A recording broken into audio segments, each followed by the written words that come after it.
നമസ്കാരം. റാഫ്റ്റോ ക്രിക്കറ്റിലേക്ക് അവർക്കും സ്വാഗതം. BCCIയുടെ അവാർഡ് ദാന ചടങ്ങ് മാർച്ച് 15-നാണ് ഫിക്സ് ചെയ്തിരിക്കുന്നത്. ഈ കാര്യം നമ്മൾ കഴിഞ്ഞ ദിവസം റിപ്പോർട്ട് ചെയ്തിട്ടുണ്ടായിരുന്നു. ഡൽഹിയിൽ വെച്ചിട്ടാണ് അവാർഡ് ദാനം നടക്കുന്നത്.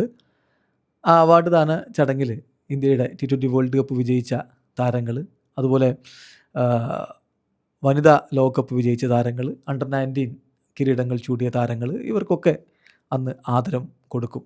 അവർക്കൊക്കെ തീർച്ചയായിട്ടും ഒരു ഹോണർ ഉണ്ടാവും. അതുകൂടാതെ തന്നെ ഈ അവാർഡ് ദാന ചടങ്ങിൽ വെച്ച് ചില ഇൻഡിവിജ്വൽ അവാർഡുകൾ കൂടി കൊടുക്കുന്നുണ്ട്. ഇൻഡിവിജ്വൽ അവാർഡിലേക്ക് വരുന്നതിന് മുമ്പ് നമ്മൾ ഇന്നലെ ഒരു കാര്യം റിപ്പോർട്ട് ചെയ്തിട്ടുണ്ടായിരുന്നു. മാർച്ച് 15-ന് ഡൽഹിയിൽ വെച്ചിട്ട് IPL ക്യാപ്റ്റന്മാരുടെ ക്യാപ്റ്റൻസ് ഡേ പ്രോഗ്രാം കൂടി BCCI സംഘടിപ്പിക്കുന്നുണ്ട്. അതായത് ക്യാപ്റ്റൻസ് ഫോട്ടോഷൂട്ട് അന്ന് നടക്കും. ഏതായാലും മാർച്ച് 15-ന് ഡൽഹിയിൽ വെച്ച് നടക്കുന്ന അവാർഡ് ദാന ചടങ്ങിൽ മികച്ച ക്രിക്കറ്റ് താരത്തിന് cricketer of the year award, ഈ വർഷത്തെ ഏറ്റവും മികച്ച ക്രിക്കറ്റ് താരത്തിനുള്ള പുരസ്കാരം ശുഭ്മൻ ഗില്ലിന് സമ്മാനിക്കും. പോയ വർഷം അദ്ദേഹം മികച്ച പ്രകടനം നടത്തിയിട്ടുണ്ടായിരുന്നു. ഇന്ത്യയുടെ ടെസ്റ്റ് ഏകദിന ക്യാപ്റ്റനാണ് അദ്ദേഹം. അദ്ദേഹത്തിനാണ് cricketer of the year award കൊടുക്കുന്നത്.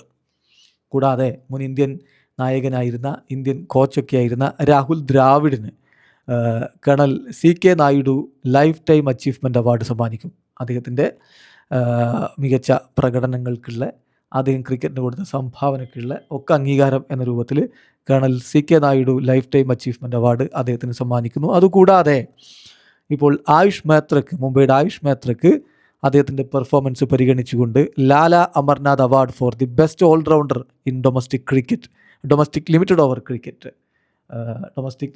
ക്രിക്കറ്റിലെ മികച്ച ഓൾറൗണ്ടർക്ക് സമ്മാനിക്കുന്ന ലാല അമർനാഥ് അവാർഡ് ആയുഷ് മേത്രയ്ക്ക് സമ്മാനിക്കും. അതുകൂടാതെ വനിതാ വിഭാഗത്തിൽ life time achievement award Mithali രാജിന്, മുൻ ഇന്ത്യൻ ക്യാപ്റ്റനായിരുന്ന മിതാലി രാജിന് സമ്മാനിക്കും എന്നും ഇപ്പോൾ എക്സ്പ്രസ് സ്പോർട്സ് റിപ്പോർട്ട്. ഇത് BCCI ഒഫീഷ്യലി അറിയിച്ചതല്ല.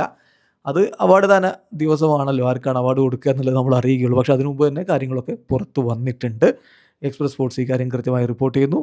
അതുകൂടാതെ ഡൊമസ്റ്റിക് ക്രിക്കറ്റിലെ മികച്ച ക്രിക്കറ്റ് അസോസിയേഷനുള്ള പുരസ്കാരം മുംബൈ ക്രിക്കറ്റ് അസോസിയേഷന് സമ്മാനിക്കുമെന്നും റിപ്പോർട്ടിൽ പറഞ്ഞു. അപ്പം പോയ വർഷത്തെ മികച്ച ക്രിക്കറ്റർക്കുള്ള പുരസ്കാരം ശുഭ്മൻ ഗില്ലിന്. നിങ്ങൾക്ക് ഈ കാര്യത്തിൽ വ്യത്യസ്ത അഭിപ്രായങ്ങൾ ഉണ്ടാവും. കമൻറ്റ് ബോക്സിൽ രേഖപ്പെടുത്തുക. വീഡിയോ അവസാനിക്കുന്നു. ക്രിക്കറ്റ് ലോകത്ത് കൂടുതൽ വിശേഷങ്ങളുമായി റാഫ്റ്റോക്സിൽ എത്താം.